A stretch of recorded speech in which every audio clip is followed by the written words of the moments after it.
Welcome back. This video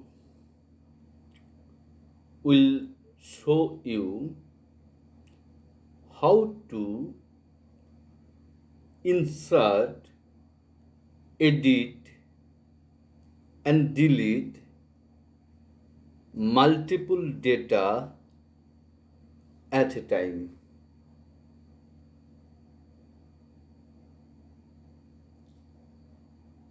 इसमें जो system आपको सिखाया जाएगा, बस सिखाने के ट्राई करेंगे, वो है एट ए टाइम कैसे हम लोग एक नंबर का एगेंस्ट में, एक प्राइमरी नंबर के एगेंस्ट में बहुत सारा डेटा को हम लोग ऐड कर सकते हैं, इंसर्ट कर सकते हैं, एडिट कर सकते हैं एंड डिलीट भी कर सकते हैं। हम लोग डिलीट भी कर सकते हैं at a time total data को, अब अगर चाहे तो। एंड दूसरा तरीका से हम लोग पार्टिकुलर कुछ आइटम को भी डिलीट कर सकते हैं, कुछ एंट्री को भी डिलीट कर सकते हैं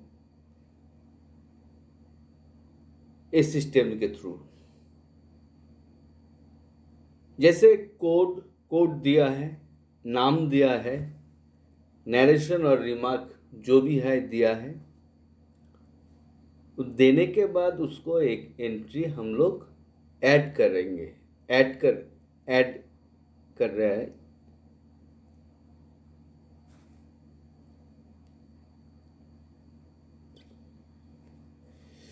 ये एक नंबर है जो हम यहाँ पर रिसीव नंबर के हिसाब से डाले हैं।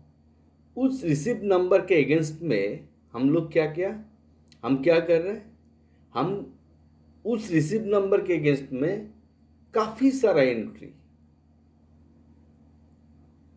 हम लोग कर सकते हैं।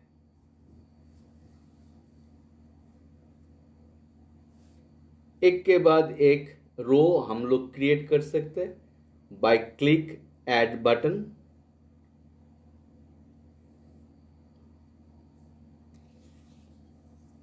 किसी को माने कैसे भी एक वाउचर के अगेंस्ट में हम लोग मल्टीपुल आदमी को हम पेमेंट कर सकते हैं। एक वाउचर के अगेंस्ट में, एक वाउचर नंबर के अगेंस्ट में। अभी उसको हम सेव भी कर सकते हैं। देखिए यहाँ पर आपको एक डेटा टेबल में वो शो किया है जे ए एंट्री एक नंबर वाउचर अगेंस्ट में हम लोग डाले हैं।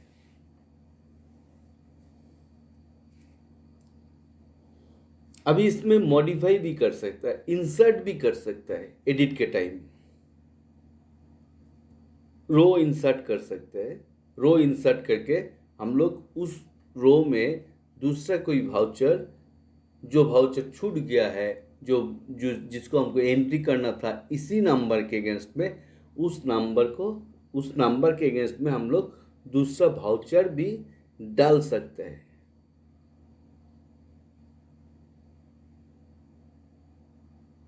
फिर से एक ये लेके फिर से हम गलती से अगर ऐड में क्लिक कर देते हैं तो उसको हम डिलीट भी कर सकते हैं।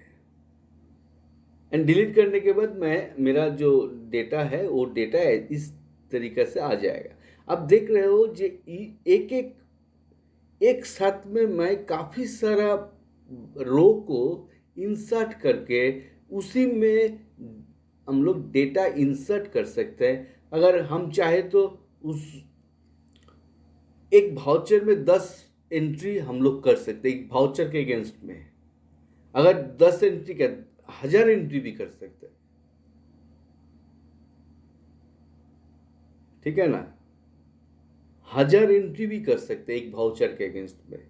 तो यही मेरा एक ट्यूटोरियल है जो ट्यूटोरियल मैं अगले वीडियो में कोडिंग के साथ डिटेल एनालिसिस करने वाला हूँ। सो अगर आप अभी तक मेरा चैनल को सब्सक्राइब नहीं किया तो मैं बोलूँगा ये सब्सक्राइब कर लीजिए, क्योंकि अगले जो वीडियो आएगा एक के बाद एक, जिस वीडियो के थ्रू आप पूरा के पूरा सिस्टम, प्रोफेशनल सिस्टम, जैसे आप बिल एंट्री करना चाहते हैं, एक बिल के इस पे काफ़ी सारा आइटम आप इसमें डालेंगे, डालना पड़ता है, किस हिसाब से आप डालेंगे, किस तरीके से आप डालेंगे, है ना। परचेज बिल हो, सेल बिल हो, भाउचर रिसीव भाउचर हो, एक नंबर के अगेंस्ट में किस हिसाब से कैसे काफ़ी सारा भाउचर, काफ़ी सारा एंट्री को हम इंसर्ट कर सकते हैं। एक एंट्री कर सकते हैं, एक से ज़्यादा एंट्री कर सकते हैं, एंड उसको मॉडिफाई कर सकते हैं। अगर चाहे तो आप पूरा एंट्री को डिलीट कर सकते हैं। अगर ऐसा भी कर सकते हैं, जो एक एंट्री में आप 10 एंट्री कर चुके हैं लेकिन 10 एंट्री नहीं होगा, उसमें वो 2-4 एंट्री आप गलत डाल दिए, उसको भी आप डिलीट कर सकते हैं। इस तरीके से किस तरीके से एक पॉसिबल होगा, मैं अगले वीडियो में उसका डिटेल्स कोडिंग के साथ आपके पास लेके आएंगे। सो मैं फिर से बोल रहा हूँ, अगर आप इस सिस्टम को सीखना चाहते हैं, बात जानना चाहते हैं, तो आप सब्सक्राइब कर लीजिए मेरा चैनल। आपके पास नोटिफिकेशन चला जाएगा मेरा वीडियो जब भी हम अपलोड करेंगे, तब आपके पास पूरा कोडिंग के साथ in detail JavaScript coding, PHP coding and HTML designing coding, सबके साथ कोडिंग आपके पास आपके सामने दिखाई देगा। So this video is the introduction video, and from the next video I will start my coding to insert multiple data using PHP MySQL with the help of JavaScript. Thank you.